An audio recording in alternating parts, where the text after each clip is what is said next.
نحمده ونصلي على رسوله الكريم أما بعد فأعوذ بالله من الشيطان الرجيم بسم الله الرحمن الرحيم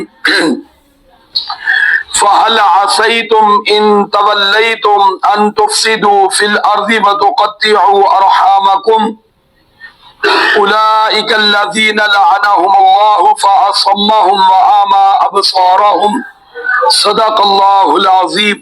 درود شریف پڑھ اللهم صل على محمد وعلى آل محمد كما صليت على إبراهيم وعلى آل إبراهيم إنك حميد مجيد. اللهم بارك على محمد وعلى آل محمد كما باركت على إبراهيم وعلى آل إبراهيم إنك حميد مجيد. 26واں پارہ سورۃ محمد، رکوع نمبر 3 اور آیت نمبر 22 اور 23 تلاوت کی گئی ہیں. گزشتہ سبق میں یعنی کل کے سبق میں پیارے آقا صلی اللہ علیہ وسلم کے دور مبارکہ میں جو منافق لوگ تھے ان کا ذکر گزرا ہے.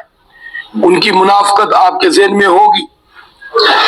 تو اللہ رب العزت آج کی آیت مبارکہ میں، کیونکہ اب جہاد کے حوالے سے بات چل رہی ہے کہ ایک منافق ہمیشہ جہاد سے بھاگتا ہے، جہاد میں جان جاتی ہے، اور منافق کبھی جان نہیں دیتا.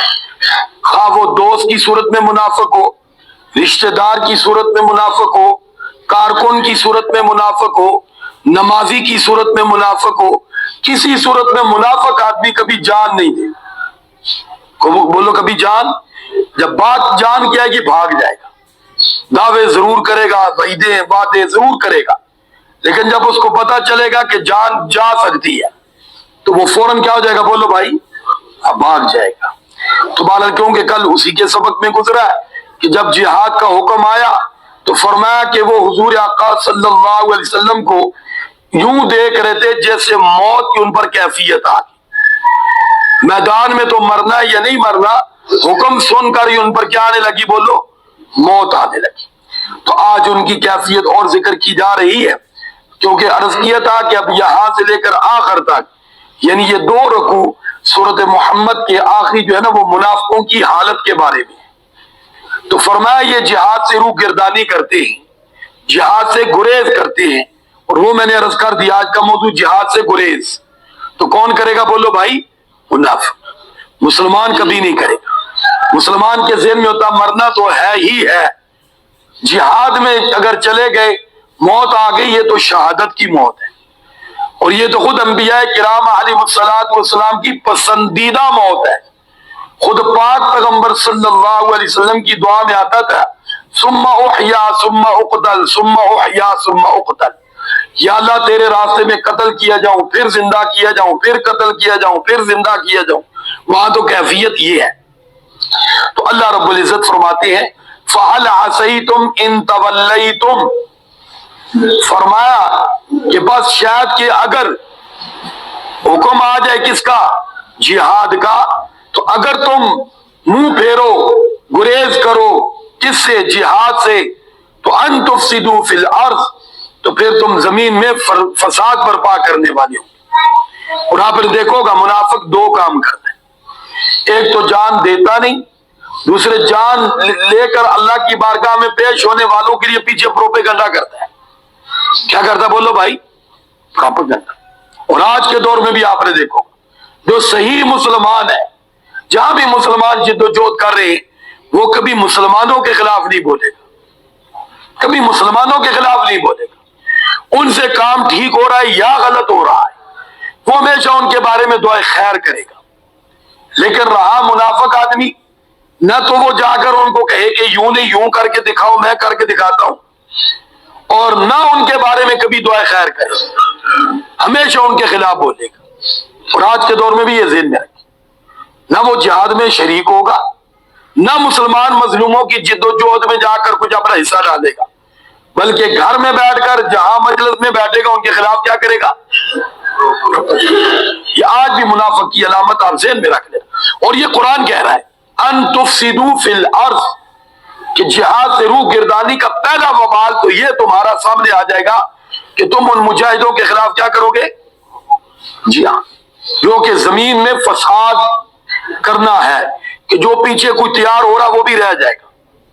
جی وہ جیسے کہتے چاچا نہیں گیا، ماما نہیں گیا، ہاں جی مولوی نہیں گیا، پیر نہیں گیا، کوئی وجہ تو ہوگی ہے، اگر وہ یوں بول رہا ہے، یہ بول رہا ہے، تو یہ سب غلط بول رہا ہے، اور اس کی وجہ سے کتنے پیچھے روک جاتے ہیں۔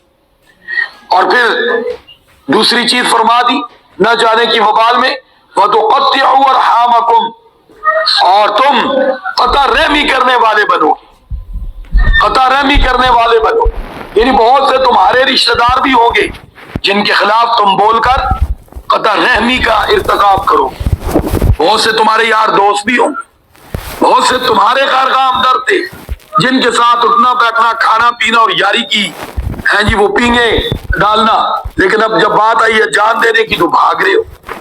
وَتُقَطِّعُوا أَرْحَامَكُمْ، یہ تو ان کے جرم بتا دیے۔ نتیجہ کیا بتایا؟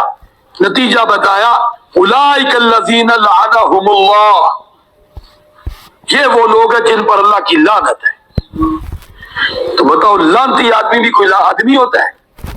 بولو بھائی، تو میں اور آپ کے ذہن میں رکھ، اگر ہم بھی مجرم ہے نا تو توبہ کر لیں۔ ہاں جی، جہاں بیٹھے اگر ہم بھی اس مجلس میں اپنا حصہ ڈال رہے ہوتے نا جی، اپنے محسنوں کے خلاف، ان عظیم لوگوں کے خلاف جو اور تو کچھ نہیں کر سکتے، ایک ننھی سی جان ہی لے کر اللہ کی بارگاہ میں کیا بولو بھائی حاضر ہیں، اور ہم ان کے حق میں تو کچھ نہ کہہ سکے، الٹا جناب وہ ان کی ٹانگیں کھینچ رہے ہیں، تو نتیجہ ہمارے ذہن میں ہونا چاہیے کہ ہمارا شمار پہ لعنتی لوگوں میں ہے۔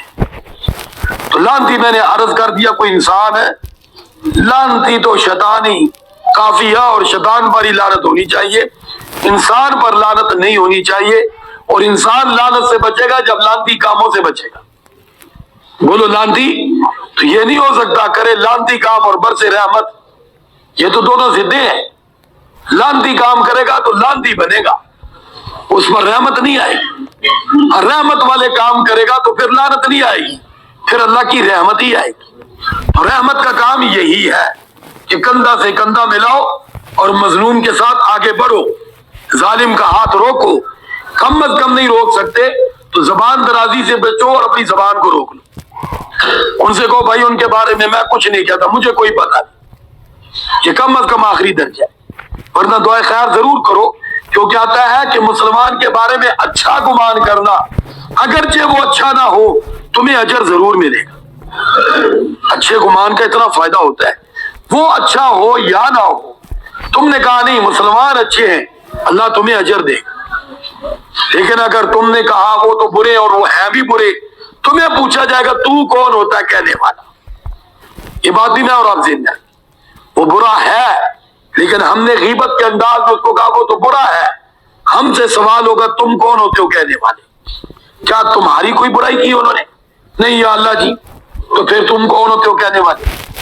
جیسے زمین کے بارے میں آتا ہے کہ جب زمین پر کوئی نافرمانی کرتا ہے تو زمین اللہ کی بارگاہ میں عرض کرتی مولا حکم دے، اجازت دے اس کو نکل جاؤں، اللہ رب العزت فرماتے تیرا تو نکل جا، تیرا تو نکل جا، کہتے نہیں مولا بندہ تو تیرا ہی ہے، پوچھتے نافرمانی کس کی ہے؟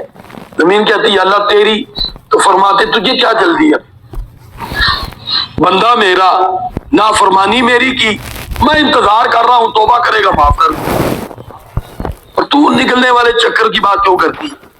یہ ہے اللہ کی شان، یہ اللہ کی رحمت، یہ اللہ کی محبت بندے کے ساتھ ہے۔ تو جب اللہ کا معاملہ رحمت والا ہے، انتظار والا ہے، ہم فوراً کون ہوتے ہیں ان کے خلاف بولنے والے بندوں کے خلاف جو اللہ کے بندے ہیں؟ ہم اپنی فکر کریں، اپنے من میں غور کریں۔ ہاں جی، تو اللہ رب العزت فرماتے ہیں اولئک الذین لعنہم اللہ، یہی وہ لوگ ہیں جن پر اللہ کی کیا ہے؟ لعنت ہے۔ پھر اگلا سنیں، فَأَصَمَّهُمْ، اللہ ایسے لوگوں کو بہرا بنا دیتا ہے۔ میں اور آپ بظاہر دیکھیں گے وہ تو بہرے نہیں لگتے، وہ بہرے ہیں، ان کو کبھی پھر حق بات نہیں سمجھ آئے گی، کبھی نہیں آئے گی۔ تو اس سے بڑا بہرا کیا ہو سکتا ہے کہ جس کے کانوں میں حق بات جائے لیکن اس کو سمجھ ہی نہ آئے. حق بات ہی تو اصل فائدے کی ہے، اور وہی اندر نہ جائے تو فائدہ کیا سننے کا؟ وہ صرف پھر بک بک ہی سننی ہے، پھر غیبت ہی سننی ہے، گانے ہی سننے ہیں، نافرمانی والی بات سننی ہے. تو بتاؤ ان کانوں کا کیا فائدہ؟ وہ تو کان وبال ہے، وہ تو سننا تباہی ہے. اصل تو سننا یہ ہے کہ انسان کو دنیا آخرت میں کیا ہو، فائدہ ہو، انسان کو نجات ملے، انسان سچی بات سنے، صحیح بات سنے. پھر اللہ فرماتے دوسری بات، وَمَا أَبْصَارَهُمْ، ان کو اندھا کر دیا جاتا ہے، پھر ان کو حق دکھائی بھی نہیں دیتا. واضح بھی نظر آ رہا ہوتا ہے، ہر ایک کو نظر آتا ہے لیکن ان کو نظر نہیں آتا. اسلام بھی کوئی کہتا ہے یار تو نظر آتا نہیں آ رہا، کیا تو ہے ہی اللہ، تینوں کی نظر آ رہا ہے. بعض بچان بھی دیکھ رہے ہیں نا، سب کو نظر آ رہا ہے، لیکن ایک یوں کہتے ہیں یار مجھے تو نہیں نظر آ رہا. اس کو جواب کیا دیا جاتا ہے؟ انے پھر تینوں کی نظر آ رہا ہے. حالانکہ ہمیں پتا ہے اس کو آنکھیں تو ہے، لیکن مطلب کیا ہے؟ کیا پتہ نہیں اس کو کیا ہویا ہوا ہے، اس کو نظر نہیں آ رہا، سب کو آ رہا ہے. تو یہ ذہن میں رکھے، پھر اس کو حق والے نظر نہیں آتے. تو اس کیفیت سے بچنا ہے. تو بچنے کا طریقہ کیا بتایا؟ کہ جو حق راستہ اس پر چلو آگے بڑھو. اگر بزدل ہو، کمزور ہو، ایمانی یہ کیفیت نہیں تو گھر بیٹھے ہو تو پھر خاموش ہو کے بیٹھو. اگر ان کی مدد نہیں کر سکتے تو ان کے خلاف بھی نہ بولو. آج کے سبق کا نتیجہ یہی ہے. اللہ ہمیں سمجھ نصیب فرمائے. اب بھئی بہت سے میدان ہیں، اب دیکھو تبلیغ کا میدان بھی ہے. بہت سے لوگ خود جا کر نہیں کرتے، سارا دن ان کے خلاف باتیں کرتے رہتے، ان کی کمزوری ہے. مولویوں کا میدان بھی ہے. یقین کرو یہ مولوی والا میدان بڑا مشکل ہے. میں ہر روز کبھی دعا کیا کروں نا، یا اللہ میری جتنی تنخواہ انسانوں کی اتنی ہو جائے تمہاری چیخیں نکل جانی. کیا آپ کو بتا دوں، یا اللہ جتنا میرے گھر میں دال دلیا گزارا چلتا ہے نا الحمدللہ، ان ساروں کا اتنا کر دو. تو یقین کر لو کہنا قاری صاحب تیس سال بد دعا دیں ہو، یا آپ ذہنوں میں رکھ لیں یہ تھی بد دعا کہنی ہے. تو آپ خود سوچ لو، اس میدان میں آ کر بڑا کچھ اپنے آپ کو روکنا پڑتا ہے. ہاں جی، یہ نفسانی خواہشیں، جائز تمنا بہت سی روکنی پڑتی، خون کرنا پڑتا ہے، اپنے بچوں کی بہت سی تمناؤں پہ خون کرنا پڑتا ہے. ہاں جی، تو اس لیے اب اس میں بھی ہماری سارا دن زبان درازی چلو. جو مولویان دیکھو، مولانا فضل الرحمان صاحب، اب آپ خود دیکھیں 5 وقت کے نمازی، قرآن کے قاری، سنت کے مطابق لباس، یہ نظر نہیں آئے گی. اور سیاست کا بے کا پتہ نہیں، ان کے اوپر سارا دن جرا تعدیل چل رہی ہوتی. اس سے بندہ پوچھے تو بتا سیاست کیا ہوتی، اس کو کوئی پتہ نہیں. اچھا تیرا لیڈر کیسا ہے؟ بے نمازی. بولو ہے یا نہیں؟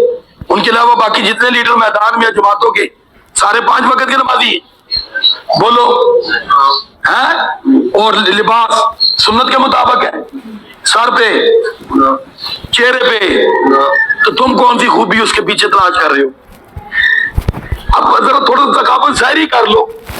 لیکن آپ دیکھو کرپشن کا معاملہ وہ تمہارے سامنے ہی آ گیا ہے جی، لیکن دیکھ لو سارا دن انہی کے خلاف. تو اللہ ہمیں سمجھ نصیب فرمائے. وآخر دعوانا ان الحمدللہ رب العالمین. درود شریف پڑھ. اللهم صل على محمد وعلى آل محمد كما صليت على إبراهيم وعلى آل إبراهيم إنك حميد مجيد. اللهم بارك على محمد وعلى آل محمد كما باركت على إبراهيم وعلى آل إبراهيم إنك حميد مجيد. لا إله إلا الله محمد رسول الله.